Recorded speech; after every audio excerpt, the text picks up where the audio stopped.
So next up is the F-ZeroX expansion kit for the Nintendo 64 disk drive. And that pretty much explains why it's rare. Anything for the N64 disk drive is rare. Only about 10 to 15,000 units of the system were actually released, and pretty much no one owns it. But when paired with F-ZeroX, this is one of my favorite Nintendo 64 games, and that is definitely saying a lot. Course Edit, Crate Machine. These were all things that you didn't have before with regular old F-ZeroX. DD Cup 1, DD Cup 2, and Edit Cup, which basically means these are the courses that if you've created, you can race them. Oh my god, so much stuff going on. So I'm sure you've seen some F-ZeroX footage online, and we actually had reviewed the game with the disk drive years ago. We're kind of revisiting it, but we're going to be focusing solely on what the disk drive has to offer. Not so much the courses that were already on F-ZeroX, because you may have already seen stuff on that. So right now we are playing a Nintendo 64 disk drive exclusive track. And in case you didn't know, Nintendo at the time opted to have less stuff on screen in order to be able to have a silky smooth 60 frames per second. And you can definitely tell it is a very smooth looking game. Yeah, there's pop in, pop up, and this and that. And it's plain, but those 60 frames per second, my god. Oh god, oh no, oh jeez. Whoa! Oh no!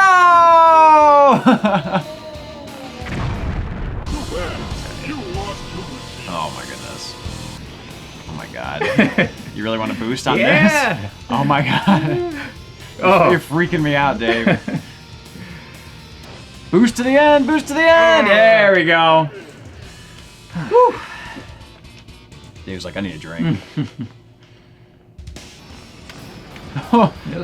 Just knocked people right off. Oh god, already? That's a little like harsh punishment-wise. Yeah, it is a little harsh. Oh, you glitched your way to freedom on that one. Yes, this is the one that I really like. This is one of my favorite F-Zero DD courses. It's just ridiculous. Wow. It was kind of like that AX one that you were playing. You're just on this tube, and it kind of has this like odd sense of gravity, where like sometimes you're just about to slip off. And the boosts are at like random spots too, so it's like you don't really know what side this thing that you need to be on. Some other great options that the disk drive version has. Create your machine. Of course, it helps if you know Japanese. Let's do something. There we go. Some spoiler. I like. Something a little.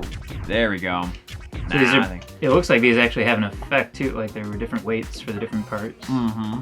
So you can adjust the colors of different aspects of the vehicle. You can put stickers on it.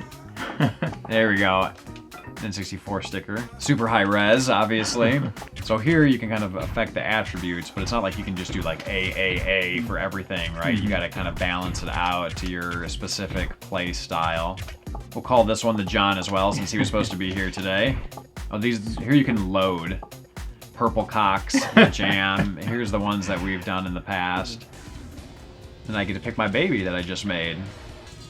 And this is really just a prime example of what the N64 disk drive was supposed to be all about. Just tons of customization, building your own levels, building your own tracks, building your own cars, sharing stuff online. It was way, way, way ahead of its time. So ahead of its time that it was impossible to develop for, it was impossible to create, impossible to release on time, and ultimately failed. That's what you get for having a good idea, right? It just... All right. The creme de la creme of the Nintendo 64 disk drive F-ZeroX expansion, the Course Edit. This was supposedly pretty much the same program that they actually utilized to create F-ZeroX. Okay, there's definitely a lot of flexibility here. You no longer have like these tiles. Oh yeah. And it shows the little car moving around, if you can see. Like it's just barely visible, like it shows the direction of everything. Like you can just like completely mess with everything. So you can pull up stuff you've done before. Here's the man baby. So now, is there any of the 3D to this? Is this all? Yep. Oh, okay. Yep, you can kind of move around, see what you've done, go underneath the track. Very cool stuff. Yeah. And of course, you can also play these monstrosities that you created with your friends in multiplayer mode. Oh, that's a big one. Oh yeah, this one was just to screw with you. Yeah, I remember we like just loaded it up with these things. So this is the one that we did for our F-ZeroX review. We did this huge big joke that we were working on this course, and it just ended up being a big old dick. But here it is in its entirety, as you can see. So the expansion kit was released in the year 2000, and just a solid title. But what did you think about it? This is the first time you're playing it, right? Yeah, no, I like it. It's definitely a good mix between the 2D and 3D. You know, great visuals, very smooth. There's a lot of customization to it. The course editor here is pretty crazy. Oh yeah, for sure. Like I said, just such a solid and complete package. Especially, you know, when it's mixed with F-ZeroX. Oh my god, it's probably one of my top 5 N64 titles, period, right? Just so good. I wish there was a competent N64 DD emulator out there so you guys could experience this as well, because it's a very expensive investment to get an N64 DD, especially just for this game. Thanks for watching. If you want to see more H4G game reviews, don't forget to subscribe to see new episodes every week. And for those interested, we have just started a brand new Patreon page. Definitely check it out. We're working on some great perks and rewards for you guys. Links are in the description below.